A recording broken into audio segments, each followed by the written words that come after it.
Hello दोस्तों, आज इस वीडियो में हम बिग बैंग थ्योरी के बारे में विस्तार से चर्चा करेंगे। बिग बैंग एक महाविस्फोट था जिसके कारण ब्रह्मांड का जन्म हुआ था। हमारा ब्रह्मांड कैसे बना, इस पर कई थ्योरी है। सबसे स्थापित थ्योरी बिग बैंग को ब्रह्मांड का शुरुआती चरण मानती है। किसी वक्त ब्रह्मांड एक परमाणु से भी छोटा था। सूक्ष्म बिंदु में करीब 14 अरब साल पहले महाविस्फोट हुआ। इसे ही बिग बैंग कहते हैं। विस्फोट से बिंदु टुकड़े टुकड़े होकर इधर उधर छटकने लगा। इसी से ब्रह्मांड की शुरुआत हुई। सच्चाई यह है कि पूरे ब्रह्मांड के सामने हमारी कोई औकात नहीं। अंतरिक्ष जब हमारा सूरज भी धूल के कण से छोटा नजर आता है तो वहाँ हमारा वजूद क्या होगा। हमारे चारों तरफ पृथ्वी की तरह 5000 ग्रह हैं। कहीं ना कहीं जिंदगी होगी और जरूरी नहीं कि यह हमारी तरह हो। वहाँ बहुत ही प्राथमिक स्तर का जीवन भी हो सकता है, मछली जैसा या उससे उन्नत प्राणी भी हो सकते हैं। वहीं ब्रह्मांड लगातार फैल रहा है। एक समय इसके बंद होने के आसार लगाए जा रहे थे, लेकिन 1998 में हबल टेलीस्कोप की वजह से पता चला कि ब्रह्मांड जिस रफ्तार से फैल रहा है वह रफ्तार भी लगातार बढ़ रही है। वैज्ञानिक कहते हैं कि इसकी वजह डार्क एनर्जी है। यह हमारे आसपास हर जगह मौजूद है पर दिखाई नहीं देती।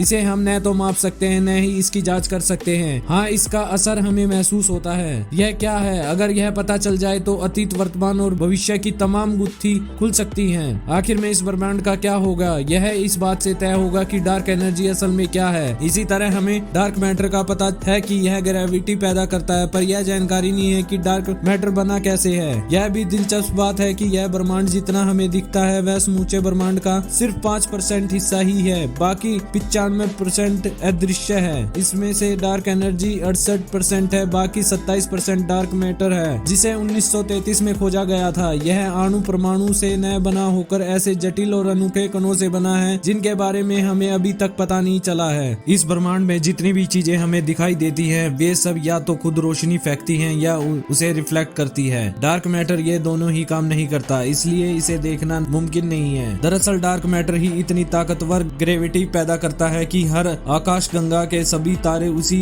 आकाशगंगा में बंधे रहते हैं। कुल मिलाकर डार्क मैटर ब्रह्मांड को बांधे रखने का काम करता है, जबकि डार्क एनर्जी ब्रह्मांड का लगातार विस्तार करती रहती है। इस वजह से हर आकाशगंगा का एक दूसरे से फासला बढ़ता जाता है। इसी ब्रह्मांड में ब्लैक होल नाम की ऐसी चीज भी है जो अपने दायरे में आने वाली हर चीज को निगल जाती है। ऐसा उसकी ग्रेविटी के जबरदस्त खिंचाव के कारण होता है। इस पर फिजिक्स के नियम लागू नहीं होते। ब्लैक होल के बाहरी हिस्से को इवेंट होराइजन कहते हैं। ब्लैक होल की खोज 1964 में हुई थी। इसे हम अंतरिक्ष में बनी गहरी खाई भी कह सकते हैं, जैसे चद्दर में छेद, जैसे मौत का कुआं, जैसे कुप्पी की बनावट, जैसे पानी से भरी बाल्टी में हाथों से घुमाकर बनाया गया भंवर। पूरे ब्रह्मांड में अलग अलग आकार के ढेरों ब्लैक होल हैं, पर हमारे सौरमंडल में कोई ब्लैक होल नहीं है। हाँ, हमारी आकाशगंगा के बीचों बीच एक विराट ब्लैक होल है जो हमारे सूर्य से करीब 1 करोड़ गुना बड़ा है। ब्लैक होल कैसे बने, इस बारे में 2 थ्योरी हैं। एक यह है कि जब कोई विशाल तारा खत्म होने को होता है तो वह अपने अंदर ही सिमटने लगता है। कुछ वक्त बाद वह ब्लैक होल बन जाता है। दूसरी थ्योरी यह है कि ब्लैक होल बिग बैंग के बाद बना पहला आकाशीय पिंड है। सबसे पहले ब्लैक होल बना। ब्लैक होल से ही विभिन्न तारे बने, तारों से ग्रह, उपग्रह आदि बने।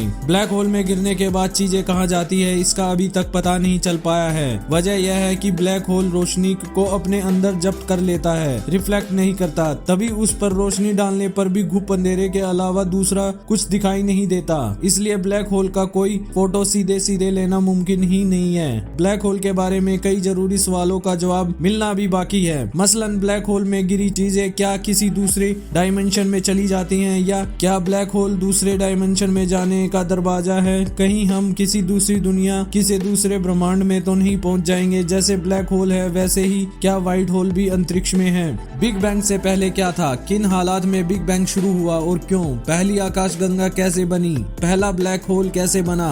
इन सवालों के जवाब 20 बरस में मिलने की उम्मीद है। कई लोगों को यह गलतफहमी भी है कि ब्रह्मांड का कोई केंद्र है। आजकल समांतर ब्रह्मांड की भी बातें हो रही हैं। ऐसा माना जाता है कि हमारे ब्रह्मांड में जो कुछ भी है उसका प्रतिरूप समांतर ब्रह्मांडों में मौजूद है। हमारी जिंदगी में जो कुछ भी घट रहा है वह सब दूसरे ब्रह्मांडों में भी घटित हो रहा है। हालांकि अभी तक यह आइडिया है और इसे साबित नहीं किया जा सका है। ऐसे सवालों के जवाब पाने के लिए स्विट्जरलैंड की सन लैब में इन दिनों कई प्रयोग हो रहे हैं। दुनिया की यह सबसे बड़ी लैब फ्रांस स्विट्जरलैंड सीमा पर 27 किलोमीटर लंबी सुरंग में बनी हुई है। यहाँ अरबों डॉलर का खर्चा करके लार्ज हार्डन कोलाइडर नाम की महामशीन लगाई गई है। इसकी मदद से यह पता लगाया जा सकता है कि ब्रह्मांड किन हालात में बना था। उन हालात हालात को पैदा करके स्टडीज करने की कोशिश की जा रही है। इस प्रयोग में भारत समेत दुनिया भर के करीब 100 देशों के हजारों वैज्ञानिक हिस्सा ले रहे हैं। सन लैब से ही गॉड पार्टिकल यानी हिग्स बोसोन होने के ठोस सबूत 2012 में मिले थे। आजकल यह डार्क मैटर पर प्रयोग चल रहे हैं। उम्मीद है कि ब्रह्मांड से जुड़ी कई पहेलियां जल्दी ही सुलझ जाएंगी। तो दोस्तों, आपको यह वीडियो कैसी लगी और आपको इस थ्योरी को लेकर क्या सोचा है, हमें कमेंट सेक्शन में जरूर बताइए। और अगर आप दिमाग चकरा देने वाले पैराडॉक्स के बारे में जानना चाहते हैं तो लेफ्ट वाली वीडियो देखें। I will see you in the next video.